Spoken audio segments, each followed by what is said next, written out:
Yo, what it do, Akron? This is your man, Big Ra, here with Conscious Village. By way of DeVille, we got a very pioneering individual up here, and a lot of y'all know him by face. He's in a lot of places. I got brother Hiram Akeem with AkronHipHop.com. AkronHipHop.com in the building, man. Glad to be here, brother. I'm glad to be here. Love what y'all doing, man. Love the energy and love the exclusive meals that brother Nigel puts down with the glaze. Indeed. You know, we had bean soup up in here a couple weeks ago, for our podcast with Truth Be Told Radio. Okay, and that's how we do it and everything, man. But at the end of the day, we're here to drop some knowledge on these people, man, to let people know what's really going on about, you know, business and commerce and everything, brother. You already know. Indeed. And, you know, one of those topics that we want to look at today is the focus of black business. And, you know, a lot of people, you know, they bounce this business topic around. So, you know, a lot of questions, you know, a lot of people may have, you know, would be, why should, you know, we start our own businesses here? What's the value of doing that in this day and time? Why we as a people should start our own business. Now, the good thing is, when we say why should we talking individually. Why should you start your own business? Well, first off, we as a collective, we spend $1.1 trillion on stuff. Okay, I'm just gonna say on stuff. Anything that stores and retail have to offer, and I'm talking about liquor, everything. That's $1.1 trillion on stuff. Okay. Now, while we should be starting our own business, is hell, we need a part of that. And more importantly, man, when you think about it, man, we are, since we're spending that much money, we are historical consumers. And I'm talking about people from all over the globe, man. They flying in, they driving in, hell, they parachuting down, coming in to build businesses in our own community because they know that the secret is out. And the secret is black folk here in the wilderness of North America are consumers. So you come to our community, guess what you see? You see your boy over there shifting up some Szechuan right there in your community. You see your other boy over there selling you liquor and pork, which he really shouldn't be doing. I ain't gonna call no nationalities. You already know. And we can go on and on. Why? And even your own African brother coming in, man. True. You know why? Because they know we are the damn consumers. They eating off us, brother. We zombies. They eating off us. You know, definitely. It's a lot like we'll call it economic warfare. I mean, you know, if our sustainability and our survival is based upon our gross national product and our dollar amount, you know, we have to be able to get some piece of real estate to have our own stake in securing our own financial freedom. The good thing is we got the mindset to do it, but we're not doing it. But go ahead, man. Ask your next question, man. I don't want to cut you off. Well, you know, no, but that has a lot to do with my next question, because when you look at the context of economic warfare, you know, in order to survive, you have to be exchanging some kind of support. Right. So, you know, when we're patronizing other ethnicities and other businesses outside of our own, we're supporting their business. So I guess, you know, my question is, why don't we support our own? Dude, there's a few good reasons, but this is the one I like to tell some people. And, you know, the people that I deal with mostly are people that start retail businesses, man. Okay. And what was the question again, brother? Say that one more time. I was just wondering why we don't support our own black businesses. Check this out. We as a collective, and I'm generalizing, most of us think that when you think black first, we're being racist. Like, we're just straight up being racist. But when you think about when you think about Eurocentric America, when you think about the Asian community in America, when you think about the Arab community in America, they doing that. They're spending with themselves. They have no qualms. Hell, the actual Chinese dude, he will bypass your soul food restaurant, hungry as hell, putting what's in his nature to need off to the side to drive another 7 miles to go get some Chinese food. They do that. In a Honda. They do that. Right. But we don't have that in our mindset. We ain't thinking like that. What we think is, well, hell, it's here. You know, and then once you start thinking buy black, support black, it sounds like it's racist. And we the only one think it sounds racist when we can look right across the way and see little Africa in your city. You see little Italy in your city. Right. You see Chinatown in your city, and we're not thinking like that. You go to Copy Road right now, and I'm sure there's 1,000 Copy Roads from here to California to New York. Okay. Now I can remember, and I'm sure you can. What we used to call corner stores was owned by us. Okay? Right. Okay. Those corner stores was replaced by what you call convenience stores owned by who? The Arabs, right? Right. Right now on the same street, same corner, same reason why they're there. Dollar Tree, generally $1, supposed to be $1, it might be $1. All these damn type of stores Right. getting the same damn money leeching off us. So back in the day, we used to take care of ourselves. These days, they're just coming in eating off us, and we're just in the mindset of totally thinking it's wrong to think black first. And you can trace that back to the plantation, brother. You already know that. It's true. We've definitely been conditioned to be consumers. We will accept what's in front of us on face value and not go through any other labors or back channels to create what other people will see as not being a reality. Like, when you talk about buying things, everybody's fine with that. You see us, we'll consume and we'll buy new material, new merchandise. But then when you talk about being the supplier of it, people think you're speaking Greek, And I guess, and a lot of the excuses, that I think some of people will have is, well, they come from overseas and they get a kickstart and it's easier for them, to get a business, and I can't get a business because of this and that, and a lot of different excuses. So, I guess, is it really that hard?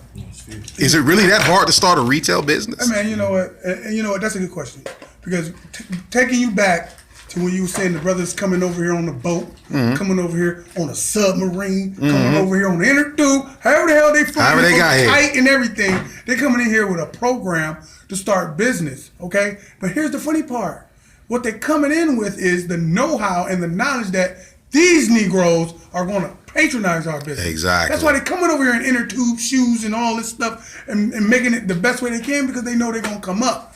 Period, point blank. They eating off us. They feeding off us. Now, the concept is it hard for us to start a business? First off, we need to get out of that consumer's mentality. Now, that's just a big word. I'm just keep to the side there. Okay. What we need to think is, the first thing the average Negro here in the wilderness of North America think when you want to start a retail business or business of any kind, so we're going to keep it to specifically my expertise, retail business. People think you got to get a loan, go to the bank, beg the European man for some money.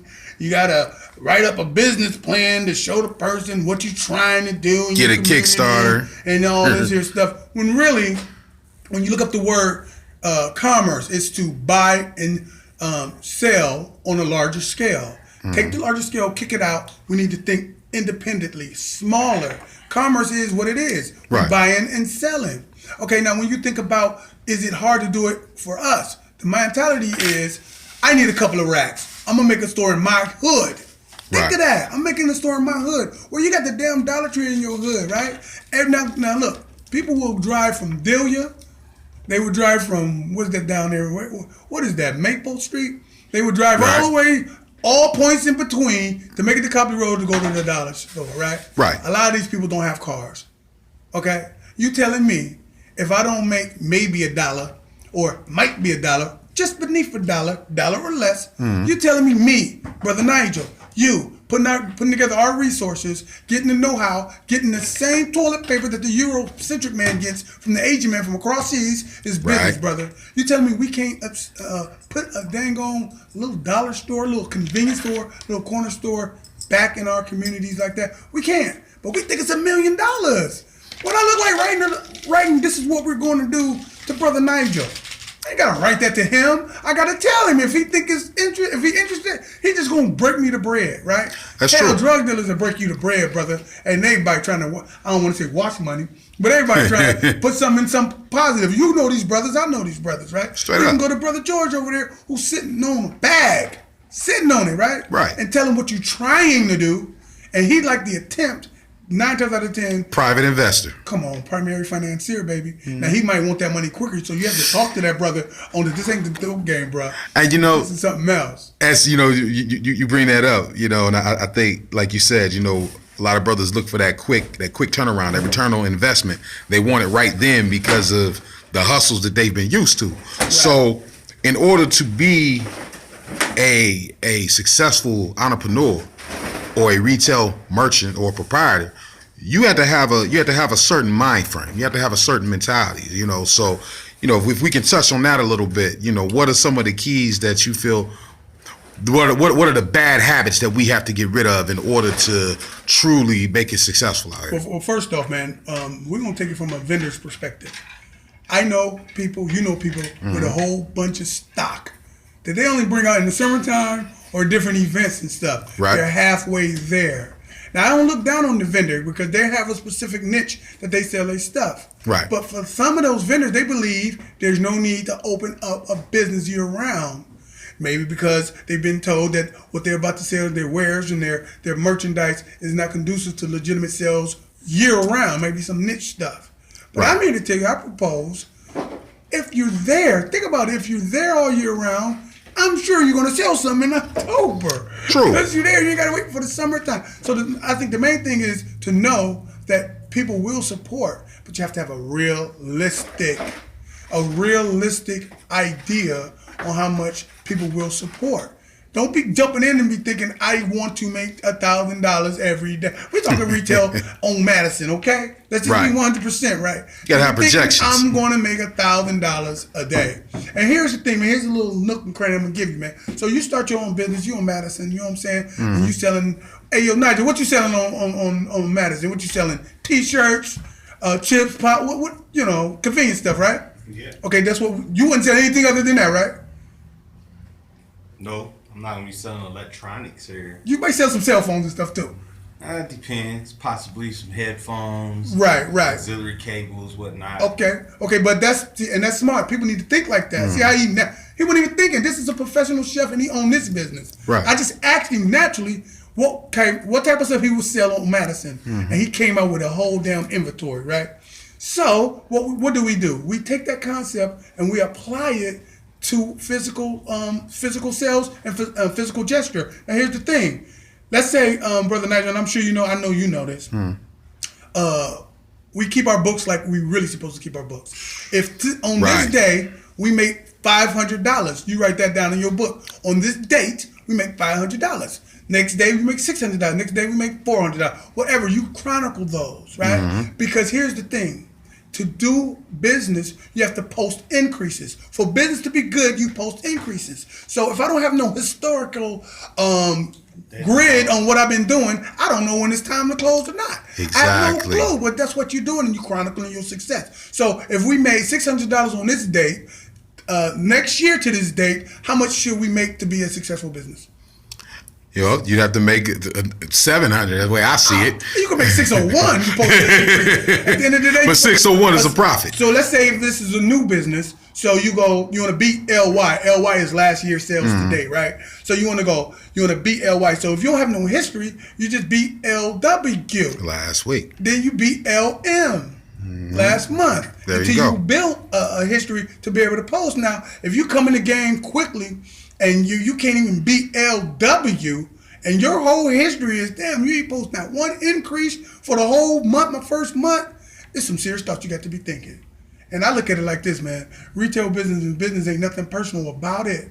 True. It's a responsibility to be there, to be doing your thing, because Brother George, who happens to be 14 years old, might be coming into your store and getting inspired. And that's what it's about, man. It's about us doing for ourselves and being able to do it in a professional way and to be able to have your history written so we can generate some moves, man. So listen, man, between me and you, thanks a lot for allowing me to come in and drop this little knowledge you can't get in college, baby. Word up, brother. Thanks for having us. Oh, man, no, thank you for having me, baby. Yeah. Peace.